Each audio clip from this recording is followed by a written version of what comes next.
안녕하십니까. 조세 전문 변호사 고성철입니다. 오늘의 주제는 2021년 대한민국 현실이라고 정해봤습니다. 지금까지 상담을 많이 했습니다. 하면서 느꼈던 것을 한번 정리해 보고자 하는 겁니다. 이번 주만 해도 돌아가 죽음을 한 3명 정도 이렇게 겪었습니다. 상담하면서 이제 돌아가신 분의 이야기를 듣는 거죠. 전체적으로 우리나라 지금 딱 한마디로 말하면은 자산의 격차가 고차가 되는구나 라는 그런 느낌을 지울 수 없습니다. 얘가 이제 무주택자잖아요.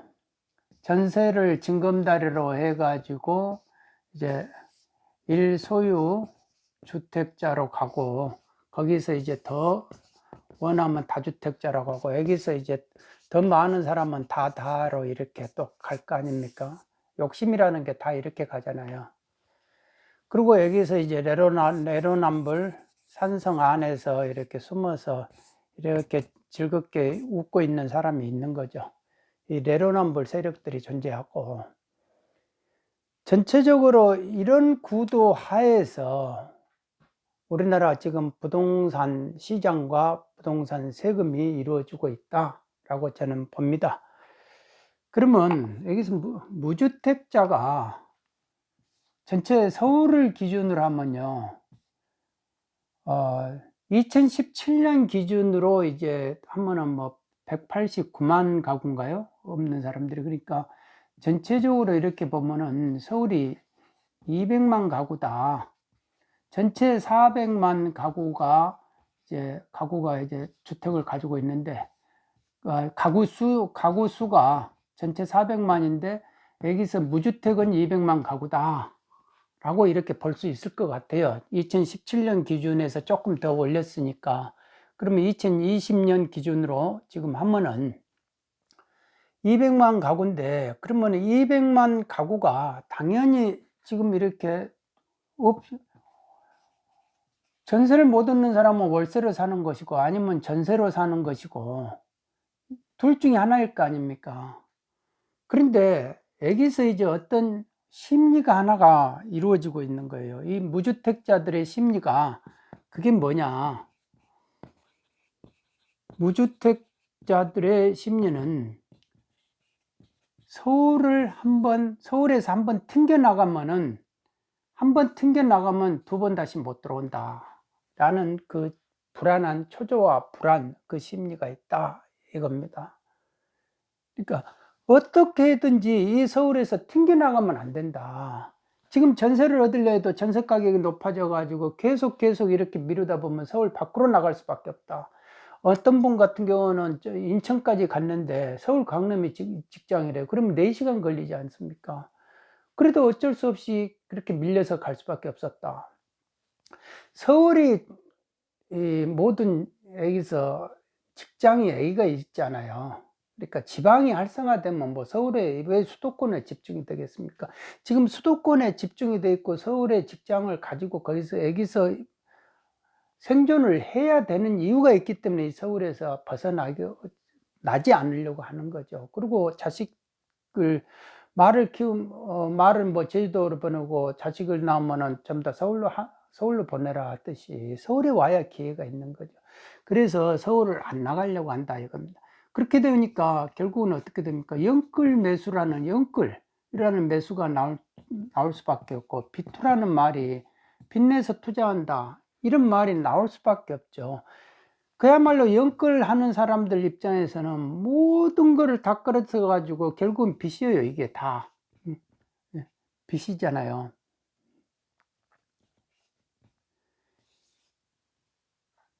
그러면 이 빚을 언제 갚느냐 이거예요. 빚을 언제 갚아요? 그러니까 이 빚을 갚기 위해서 또 비투를 하는 거죠. 그러니까 주식을 투자를 하고, 그 다음에 뭐 코인한테 투자하고 이런 식이죠. 그리고 또 투직업 3개, 4개 직업을 아르바이트로 계속하고, 저번 주에 상담한 분 중에서도 새벽 4시에 일어난대요. 4시에 일어나가지고 7시 40분까지 한번 이제 운반하는 이런 일을 주업을 하고, 그런데 그게 이제 생계가 지금 이제 코로나 때문에 타격을 받아가지고 예전에는 좋았는데 그게 이제 이렇게 줄어들어 버린 거예요, 일감이. 그래서 이제 7시 반이 넘으면 이제 다른 데 어디 가가지고 이제 또 아르바이트를 해야 된다. 그러니까 직업 2개, 3개를 갖지 않으면 지금은 살기 힘들다, 이겁니다. 그래서 이 무주택자들은 연끌을 할 수밖에 없다. 지금 안 사면은 이거 언제 사느냐. 가격은 계속 이렇게 올라가고 있지 않냐. 7년 이상 올라가고 있대요, 서울이. 서울이 가격이, 아파트 가격이 계속 주택 가격이 올라가고 있으니까 지금이라도 상투 잡는다고 막 그런 말을 듣고 내가 그냥 전세 살란다 이렇게 했던 사람은 이제 후회한다 이거예요. 그러면 같이 친구들끼리 하고 있으면은 상대적으로 내가 바본가? 내가 진짜 바본가? 이런 식으로 돼버린 거죠. 똑똑한 사람이 이제 바보 돼버리는 거죠. 그런 식으로. 그러니까 서울에 집이 있느냐 없느냐 그것 가지고 사람이 바보 되고 아니면 똑똑한 사람 되고 능력 있는 사람 되고 무능력한 사람 돼버리고 이렇게 되니까 결국은 2030이 연끌할 수밖에 없다라는 게 이제 심리가 그럴 수밖에 없다 이렇게 되는 거죠.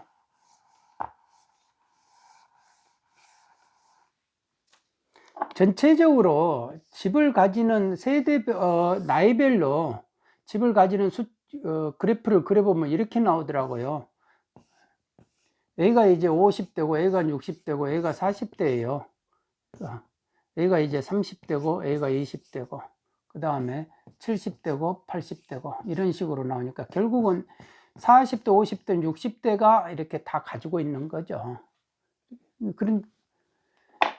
그런데 여기서 내가 이렇게 해가지고 10년을 모으고 20년을 모으고 30년을 모은다 한들 내가 300만 원씩 이렇게 해가지고 3년이 1년에 이제 3억씩 모은다. 300만 원씩 3,600만 원, 1년에 3,600만 원에서 10년이면 3억 6천이잖아요. 그러니까 10년에 3억씩 모은다 하더라도 3억 하면 9억밖에 안 돼요. 그 사이에 내 20년, 30년 뒤에는 부동산 가격이 얼마나 뜨겠는가. 답이 없는 거예요, 답이. 벌어서 내가 이거를 살 수 있는 방법이 없다. 자산소득은 계속 오르는데 근로소득은 이렇게 내린다, 이거 아닙니까? 그래서 사람들이, 그리고 또 옆에 사람들이, 근로소득에 언제 벌어가지고 그렇게 하려고 그래. 참 바보 같구만 하면서 금융 투자를 하고, 이제는 금융 투자가 이게 기본이야 하면서 이런 자산 투자, 이런 지식을 알아야 돼 하면서 옆에서 자꾸 이렇게 부추기잖아요. 어매불망 이제 일만 해가지고 월급 가지고 사는 사람들을 바보 만들고 막 그런 식으로 왠지 분위기가 이제 그렇게 가고 있는 거예요. 그래서 그런 2030은 어떤 식으로든지 이제 자산소득을 늘릴 수밖에 없잖아요. 그래서 대출을 받을 수밖에 없다. 근데 그 대출이 다 빚이다. 미국이라는 나라도 이렇게 보면 예전에 미국에서 사는 사람 이야기를 들어보니까 미국같이 그렇게 자유분방하고 그런 사람들을 다 통제할 수 있는 방법이 있대요. 이게 모기지가 있고 모기지론이 있고 그 다음에 학자금 대출이 있고 그 다음에 의료비가 워낙 비싸니까 의료보험이 있고 이런 게 있대요. 이 세 가지가 다 비슷하다 이거예요. 그러니까 직장에서 한번 잘리면은 그 하루아침에 길거리 나서 버린다 이거죠. 미국 사회라는 데가. 거기는 우리나라는 정이라는 것도 있지만 미국은 정이라는 게 없잖아요. 그러니까 한순간에 그렇게 되더라 이겁니다. 결국은 우리나라가 전부 다 이제 빚투성이에요. 가계와 기업과 정부가 다 이렇게 빚이 늘어났대요. 다 가계와 기업이 다 빚이 늘어났고요. 이 빚잔치를 이제 이게 꺼져 있는 순간에는 누가 이제 타격을 받느냐? 결국은 무주택자, 전세 이쪽 없는 사람들이 이제 결국 제일 먼저 타격을 받는다. 쓰나미는 이쪽부터 오지 이쪽부터 오는 건 아니에요. 쓰나미가 이쪽부터 이렇게 치고 올라온다 이겁니다. 지금 이거에 대해서 위기, 물거품 뭐 이렇게 해서 말을 하는 사람들이 있잖아요. 우리가 IMF 때 누구나가 이제 흥청망청했죠. 그런데 속으로는 텅 빈 강정이었잖아요. 그러니까 뭔가가 외부의 변수가 오고 올 수 있는 지금 전조 증상이 분명히 있다라고 이렇게 말을 하는 전문가가 있습니다. 부동산을 지금 2021년에 산다. 그래, 뛴다, 이거. 이렇게 뛴다. 하면은, 21년에 사가지고 22년, 23년, 24년, 25년 이렇게 계속 뛴다 하면은, 이거를 사가지고 자기가 지금 이걸 팔아버리면, 1년 안에 팔아버리면 70%가 되고요. 이건 50%가 되잖아요. 6월 1일 기준으로 해가지고요. 그러니까, 이거 지금 사가지고 집값 오른다 해가지고 자기가 팔아가지고 목돈으로 만들 수 있는 건 없어요. 그러니까 최소 2년 이상을 보유해야 비과세 혜택을 볼 수 있잖아요. 2년 보유하고 2년 거주를 해야만이 되는 거거든요. 근데 2년 보유해가지고 2년 자기가 산 집에 거기에서 거주할 수 있는 사람이 몇몇이나 되겠습니까? 연끌하는 사람이 다 전세 끼고 살려고 하죠. 그러니까 이거를 집값이 아무리 올라가도요, 자기가 팔아가지고 현금화 시킬 수가 없어요. 그런데 25년, 26년부터는 8년 장기 임대가 이렇게 나온다니까요. 이렇게 지금 나옵니다.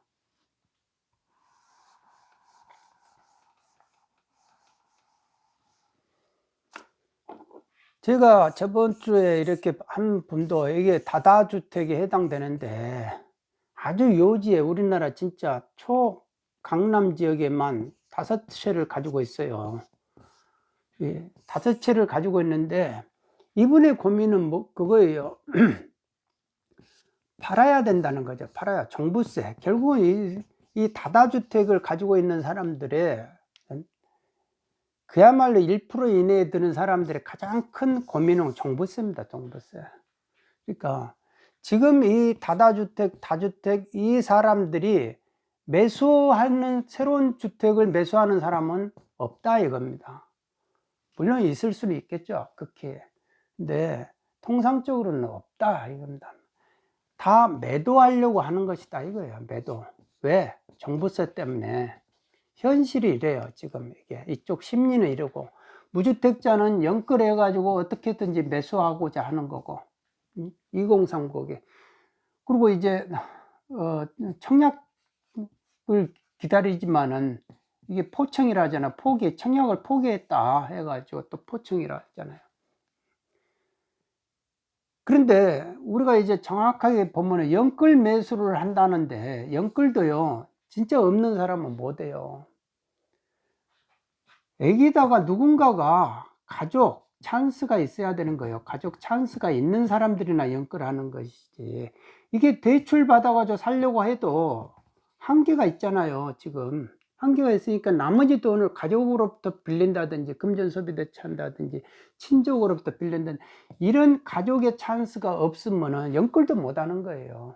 그러니까 그야말로 무에서 시작하는 사람은 연끌이 안 돼요. 연끌 살려고 해도 안 된다 이겁니다. 그러니까 벌써 이 무주택자 이 부분에서도 2030 세대에서도 격차가 나눠져 버리는 거예요. 부모 찬스나 가족 찬스, 친족 찬스를 쓸 수 있는 그 집안하고 그렇지 못한 진짜 없는 집안하고는 확실히 이제 고착이 돼 버린다. 근데 한번 고착이 되는 거를 이거를 이렇게 뛰어넘을 수가 없어요.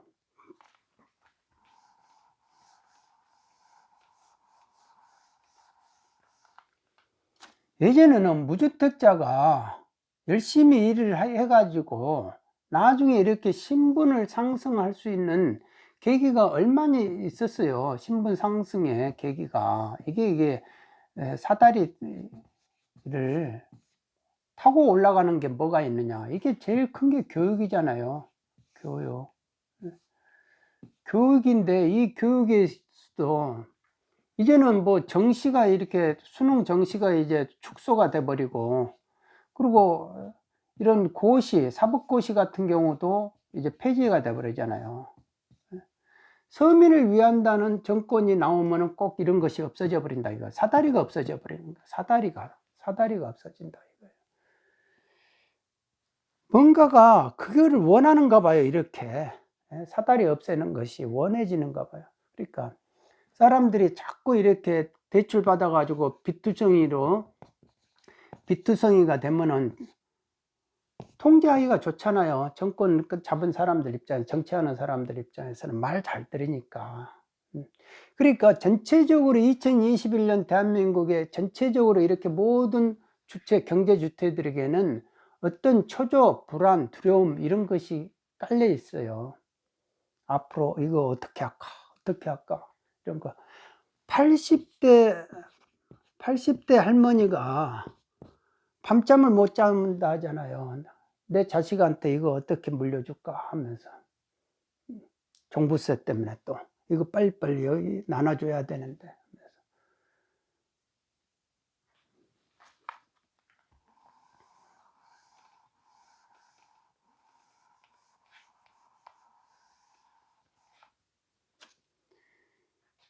다주택자의 또 고민이 0.5, 0.5 이렇게 해가지고 1주택은 0.5, 0.5, 2주택도 0.5, 0.5 이렇게 해놨더니 종부세만 엄청 나오더라 이거죠. 종부세가. 이게 무슨 소리 하고 있냐, 이거 위헌 아니냐. 1주택만 가지고 있는 사람들은 1주택만 가지고 있는 이렇게 이 사람들은 본인이 선택해라 이제. 그러면은 이거 1주택으로 해주겠다 그래가지고 9억까지 해주겠다 12억으로 이렇게 하든지 9억으로 하든지.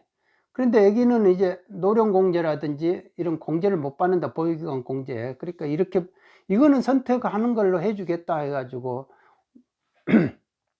이 법리도 아닌데 자기 마음대로 하는 거예요. 그러니까 알아서 선택해라 그러니까 이런 식으로 세법이 마음이에요. 엿장수 마음처럼.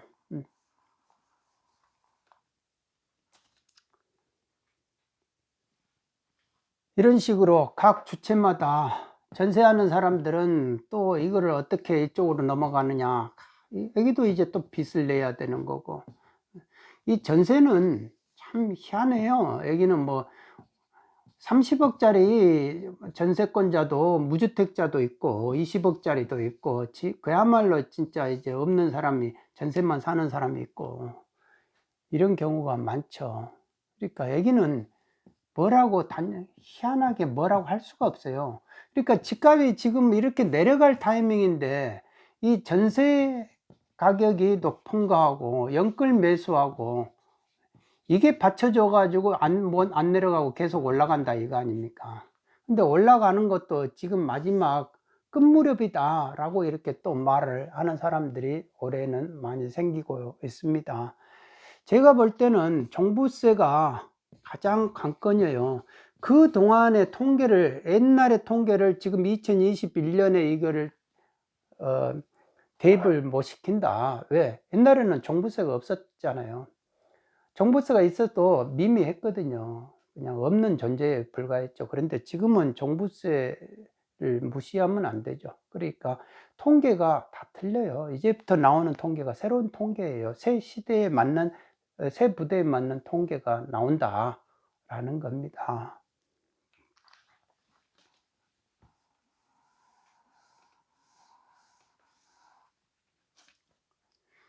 이 사다리 중에서 로우스쿨이 있잖아요. 로우스쿨이 사시를 폐지해 버리면, 사시 같은 경우는 진짜 저도 진짜 사시가 아니었으면 어땠을까 라는 생각을 해버려요. 그러니까 없는 집안에서는 공부라도 열심히 하고 능력을 키우면은 그래도 계층 간의 이동이 됐는데 지금은 이게 없으니까 안 된다는 거 아니에요. 로스쿨은 일단은 가려면은 대학 4년을 대학 4년을 다 다니고 나서 로스쿨을 가야 되잖아요. 그리고 여기서 로스쿨에서 또 시험을 봐요. 시험을 보는데 이번에 시험 문제에서 뭔가가 연대 로스쿨 그쪽에서 썼던 뭐 시험 문제 그게 이쪽에 시험 문제가 나와가지고 문제가 생겼잖아요 지금. 근데 제가 이렇게 로스쿨을 이렇게 보면은 로스쿨 교수도 괴롭다고 그래요. 괴롭다고. 무슨 말을 농담을 한마디 하면 학생들이 그 농담하지 마세요 이렇게 시간 아까우니까 그렇게 말한대 교수한테. 그리고 교수들도 이렇게 뭐 민형법 뭐 이런 거 민형법 헌법 뭐 이런 거는 또 학원을 다닌대요. 또 학생들이 학원을 다녀야 된대요. 그리고 실상 로스쿨에서 실무를 가르쳐 줘야 되는데 실무 가르칠 만한 사람들이 그렇게 많이 확보가 되지를 않죠. 그리고 이쪽에 특별 세법 같은 거 이런 거 뭐 이렇게 특별법 같은 거 있잖아요. 그런 경우는 선택 과목 같은 경우는 사람들이 선택을 안 해버리면 그 교수는 생존권을 잃어버려요. 그래서 우리가 교수들끼리 서로 간에 우리가 좀 시험 문제를 쉽게 내자라는 경향이 있다 이겁니다. 쉽게 내자라는 경향이 있을 수 있죠. 그러니까 시험이 뭐 변별력을 이렇게 뭐 하는 과연 그런 시험이 될까? 나와가지고 실전에 투입할 수 있는 그런 게 될까라는 그 의구심을 가지게 만들죠. 그러니까 결국은 이 내로남불 사람들 자식한테는 이렇게 전문대학원이 좋죠. 로스쿨, 뭐 의과 전문대학원. 왜 내 자식들은 그렇게 시킬 수 있으니까. 사시 폐지하자 할 때 어떤 법원의 판사가 그랬대요. 우리가 왜 이거를 반대하냐. 사시 폐지하는 거 찬성하면 우리 자식들은 전부 다 로스쿨 보내가지고 다 변호사 시킬 수 있지 않느냐. 옛날에는 대통령 아들이어도 사법시험 합격 못하면 못했잖아요. 그러니까 이런 식으로 점점 이제 사다리가 전세를 통해 가지고 사다리 해 가지고 또 이렇게 가고 교육을 통해 가지고 이렇게 가고 이렇게 했는데 이런 것들을 안 좋아하잖아요. 이 정부가 전세 가격이 높여버리고 그러니까 못 좋아한다, 안 좋아한다 이겁니다. 그러니까 사다리를 왜 걷어차는지 모르겠다. 그러니까 홍남기 부총리가 이제는 양도세 이 사람들을 해주자. 주택 공급이라는 거는 기존에 있는 주택을 공급하는 게 이게 중요하다라고 해서 양도세 중과 정책을 좀 잠깐 완화하자라고 했더니 4시간 만에 그냥 무슨 소리 하고 있어 해가지고 끝나버렸잖아요. 그러니까 기재부 장관이 자기가 우리나라 모든 정책을 펼 책임자인데 4시간 만에 말을 했다가 이제 없던 일 돼 버리잖아요. 그러니까 이 사람은 그냥 오더 내리면 일하는 사람밖에 되지 않느냐라는 식으로 이제 비판을 받는 거죠. 또 그렇게 그럴 수 있겠구나 이렇게 시장은 이제 또 판단하는 거 아니겠습니까? 그러니까 리모컨 돌리는 사람들의 의중이 중요하다. 그 사람들이 이 안에서 들어가 가지고 도대체 뭐를 의도하느냐라는 거죠. 지금 이 정권 동안에 부동산 가격이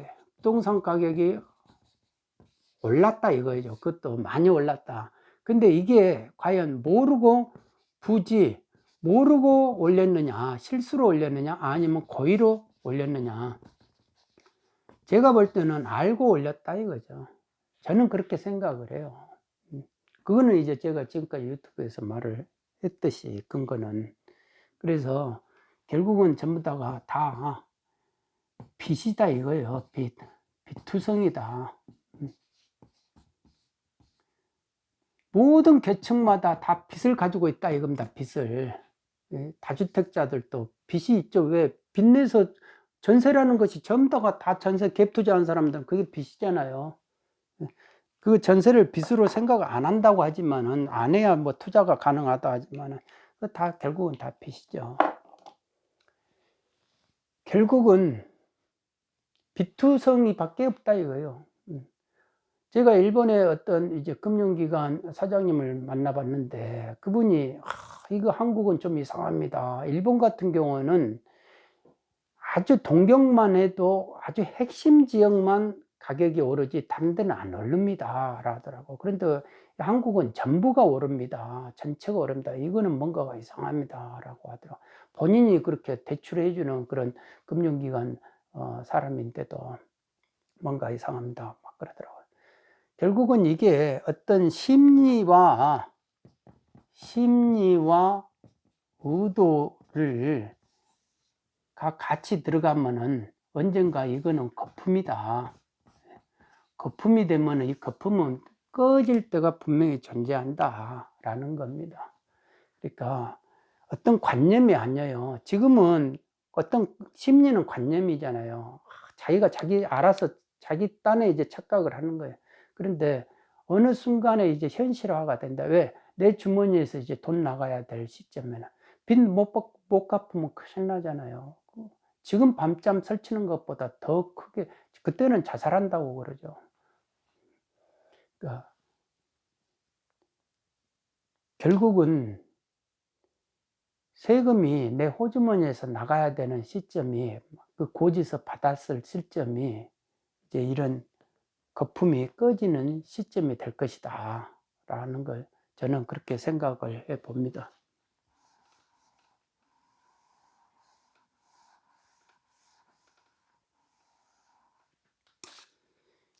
이것만 이렇게 보면요, 다 자산이 있으면 다 뭐 이렇게 좋을 것 같다. 예? 좋아가지고 그냥 호호호 웃을 것 같아도 제가 볼 때는 웃는 사람 별로 못 봐봤어요. 다 근심 걱정이다 이거죠. 가지고 있어도 근심 걱정, 없어도 근심 걱정. 그런데 내 춘산이라 하잖아요. 춘산, 내 청춘에 바람 불던 때가 언젠가 잠깐 불다가 가버린 것 같다 이거예요. 내 청춘도.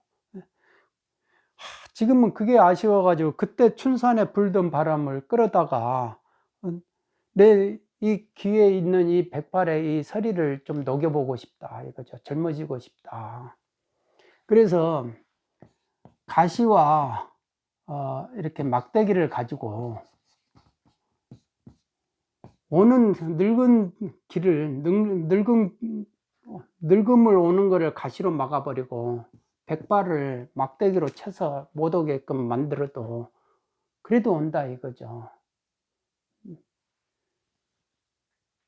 그게 이런 근심 걱정하는 사이에 내 죽음으로 향하는 길은 계속 진행되고 있다 이거죠. 가속이 되고 있어요. 가속이 오히려 가속이 되고 있다. 이 근심 걱정 때문에 명줄이 더 짧아지고 있다 이겁니다. 그러니까 매주 저는 죽음을 대합니다. 근데 몇 세예요? 그러면 80대도 있고 70대도 있고 40대도 있고 그래요. 40대는 왜 돌아가셨대요? 갑자기 돌아갔어요. 그러더라고요. 그러니까 죽음이라는 거는 언제 저한테 올지 모른다. 지금 이 순간 춘산의 춘풍을 내가 즐기질 못하면은 없는 거예요. 서리는 계속 내리는 것이고 춘산의 눈은 계속 쌓이는 것이고 이게 앞으로는 재주가 비상하지 않으면 살기가 힘들다라는 이제 그런 인식이 이제 강해지는 거예요. 각자 도생해야 된다. 그러니까 정상적으로는 도저히 이렇게 못 살겠다. 내 욕망을 못 채우니까 어떻게 되느냐. 변칙을 쓰는 거예요. 편법을 쓰는 거예요. 편법을. 그러니까 주식을 해도 주가 조작을 해야 되는 거고, 공무원을 해도 뭔가 뒤로 주는 뇌물을 받아야 되는 거고, 그리고 사업을 해도 뭔가가 이상한 방법으로 해야 되는 거고. 그러니까 정상으로 간다. 정상으로 해야 된다. 정상으로 살아야 된다. 그렇게 되면 바보 취급받을 그런 세상이 와버렸다. 그런 생각이 들면서 그런 부분에 대해서 탄식을 하는 분들이 이제 많아질 것이다 라는 생각을 해봅니다. 오늘은 여기까지 하겠습니다. 여러분 모두 건강하십시오. 감사합니다.